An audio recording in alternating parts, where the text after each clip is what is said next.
के लिए। उसी प्रकार से इसका जो दूसरा उपभाग है लोक विश्वास, यह भी प्राकल्पना निर्माण की प्रक्रिया का एक महत्वपूर्ण उपयोगी स्रोत है। जैसे पश्चिम के समाज में यह मान्यता थी कि मानव व्यवहार का प्रमुख निर्णायक प्रजाति है। आप किस रेस के हैं, आपको काले हैं या गोरे हैं, पीले हैं, मंगोल हैं, निग्रो हैं, कॉकेशाइड हैं, क्या हैं, आपकी जो प्रजाति है वह आपके व्यवहार को, मनुष्य के रूप में जो आपका व्यवहार है उसको निर्धारित करती है। ये एक धारणा थी, हालांकि भ्रामक धारणा थी, लेकिन बहुत हद तक इन समाजों में व्याप्त थी। संयुक्त राज्य अमेरिका में व्याप्त थी और वहाँ पे हमने देखा कि वहाँ पे रेसिज्म या रंग भेद बहुत अधिक है। उसी प्रकार से दक्षिण अफ्रीका में रंग भेद बहुत है। वह इसी मान्यता के कारण है कि जो ऊंची जाति के ऊंची जो सफ़ेद वर्ण के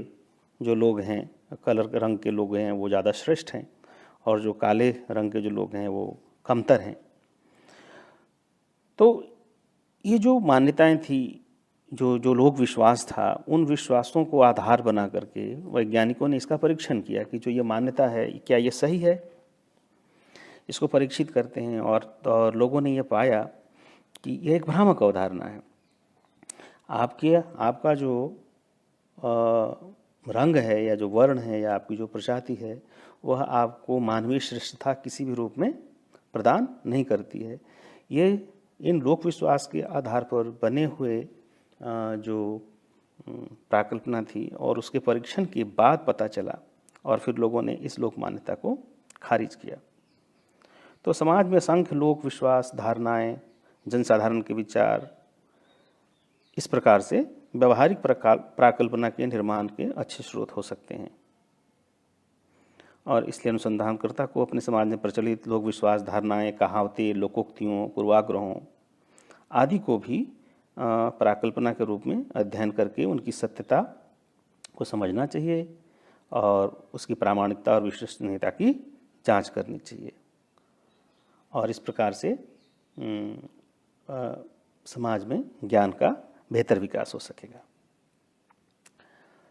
जो सामान्य संस्कृति का जो तीसरा पक्ष है वह है सामाजिक परिवर्तन और यह भी प्राकल्पना के निर्माण में बहुत उपयोगी है। हम सबको मालूम है कि समाज जो है सतत परिवर्तनशील है और जब परिवर्तन होता है तो समाज में नई समस्याएं आती हैं, नए कारक उत्पन्न होते हैं और जो नए परिवर्तन होते हैं उन परिवर्तनों को हम कई बार अपने पुराने सिद्धांतों के आधार पर व्याख्यायित नहीं कर सकते, उनको समझ नहीं सकते सही पूरा और इसलिए नए परिवर्तनों के आलोक में हमें अपने पुराने सिद्धांतों और पूर्वानुमानों को कि वो प्रासंगिक हैं या नहीं हैं, वो उसको समझ पा रही हैं, उसको व्याख्यायित कर पा रही हैं या नहीं, इसके ऊपर लागू हो रही हैं या नहीं, इनको समझने के लिए उनको स्वयं को उन सिद्धांतों को प्राकल्पना बना करके उनका परीक्षण करना जरूरी होता है ताकि हम समझ सकें कि वो सही हैं, अब भी सही हैं या नहीं हैं। तो इस प्रकार से पुराने सिद्धांत, निष्कर्ष, अवधारणाएं, कथन, साहित्य, अप्रचलित हो गए जो अवधारणाएं हैं वे सब अनुसंधानकर्ता समकालीन संदर्भों में उनको प्राकल्पना के रूप में इस्तेमाल करके उनकी जांच पड़ताल कर सकता है। तो उसी प्रकार से भारत में भी आधुनिकीकरण है, पश्चिमीकरण है, औद्योगिकरण है, जो ये नए नए परिवर्तन हुए जिसके कारण परिवार, जाति, गांव, शहर सब के ऊपर औद्योगिकरण इस सब के ऊपर प्रभाव पड़ा और इसके आलोक में बहुत सारे अध्ययन, बहुत सारी प्राकल्पनाओं का निर्माण करके अध्ययन किए गए और भारतीय समाज के बारे में निष्कर्ष निकाला गया। तो इस प्रकार से हम कह सकते हैं कि जो सामान्य संस्कृति है किसी भी समाज की वह एक बहुत बड़ा और बहुत महत्वपूर्ण स्रोत है